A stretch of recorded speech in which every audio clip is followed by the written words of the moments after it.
sentra-sentra utamanya di Jawa, antara lain di Blitar, di Kendal, dan Lampung, kita buatkan di sekelilingnya itu penanaman jagung besar-besaran. Dikumpul Bapak Presiden untuk melakukan rapat terbatas tentang ekosistem ketahanan pangan kita, lebih khusus berkait dengan jagung, peternak ayam, dan lain-lain sebagainya. Oleh karena itu, tentu saja kita menangani ekosistem ini dalam 3 tahap. Yang tahap pertama itu terkait dengan budidaya, bagaimana pengembangan jagung untuk berisa kita produktivitasnya terus meningkat dan produktif nasionalnya sesuai dengan target yang dibutuhkan, bahkan melampaui target yang ada. Yang kedua adalah bagaimana mengelola, tahap keduanya adalah memetik atau mempascapanenkan sampai mengolahnya. Mengolah itu artinya sudah dalam proses yang sesuai kebutuhan, ada untuk makan dan lain-lain. Yang ketiga adalah marketing.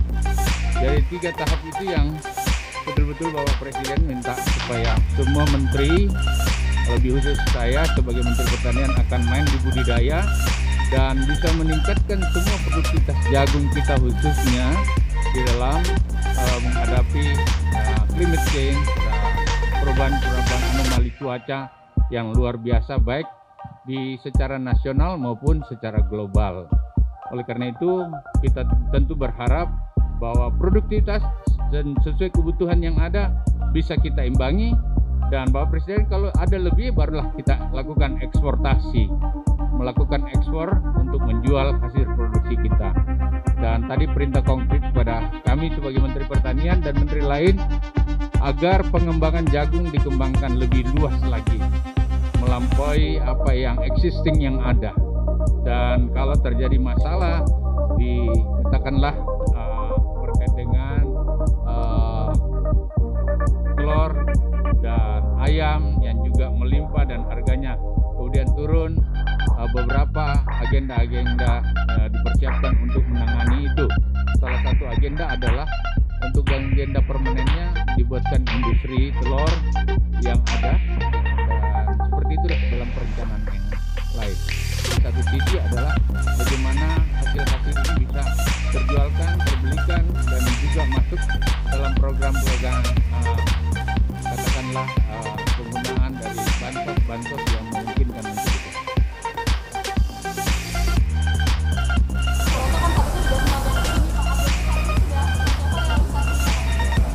Jadi itu seperti itu tadi. Jadi ada yang berkait dengan budidaya, ada yang berkait dengan market. Dan masalahnya tentu tidak berarti berdiri sendiri, tetapi penanganan masalah telur yang berlimpah, ayam yang berlimpah, dan kemudian terjadi horeca, hotel, restoran, dan toko-toko yang tidak maksimal karena PPKM kemarin, ini harus menjadi penyikapan yang dilakukan pemerintah sektor.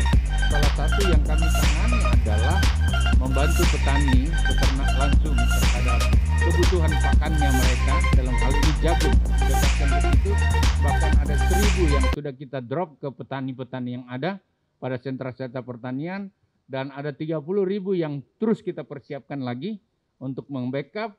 Dan yang kedua adalah di sentra-sentra utamanya di Jawa, antara lain di Blitar, di Kendal, dan Lampung, kita buatkan di sekelilingnya itu penanaman jagung besar-besaran, sehingga produksinya setiap hari bisa dia sendiri, karena umumnya sentra jagung kita dengan sentra peternak terlalu jauh, dan di situ yang membuat sehingga ada delta yang membuat kadang-kadang pasokannya terhambat dan lain-lain.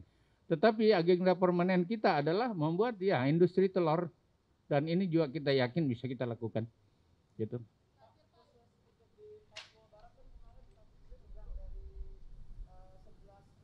Tanaman jagung dan 7 juta tanaman pangan dan kultura itu baru 33 yang dimanfaatkan secara baik.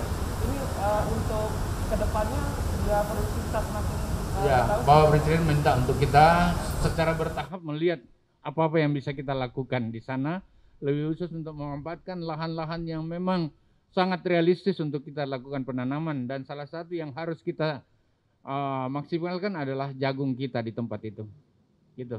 Dan ini saya dikasih waktu 1 bulan untuk melakukan itu. Iya, iya kita sudah latihkan. Jadi saat sekarang ini dari 2.000 orang yang akan dilatihkan di sana, kita sudah latih 800 orang lebih. Berarti ini terus berkejaran, tidak hanya pelatihan, sesudah dilatih, dia punya program, dan dia menggunakan KUR untuk kemudian kita lakukan asistensi sampai pada tahap-tahap yang dibutuhkan gitu. Makasih dia.